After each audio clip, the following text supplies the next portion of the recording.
Welcome to Kenton's videos. Enjoy the video. You start by confirming the bulb is HomeKit compatible and your iPhone runs iOS 13 or later. This matters because HomeKit uses encrypted pairing. Once done, switch the bulb on and make sure your device is Bluetooth and Wi-Fi too. 4 GHz are active. Make sure the bulb sits within a couple of meters. Now open the Home app, tap Plus, and choose Add Accessory. You'll scan the 8-digit HomeKit code, or QR. This begins the secure exchange that gives your Home app control. You'll scan the code or enter it manually. This authenticates the device and pairs it to your Apple ID, which is why entering the correct code matters.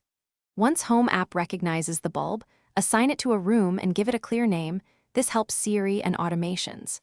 Then set an initial brightness and color temperature so the device state is correct. Make sure to test on /off, dimming, and color change now, because resolving those before automations saves time later. You finish by adding the bulb to scenes or automations. Pick a time or presence trigger and run a test to confirm behavior. This is how you move from manual control to smart routines. Also enable iCloud Home Sync and set a Home Hub Apple TV, HomePod, or an iPad left at home to allow remote control.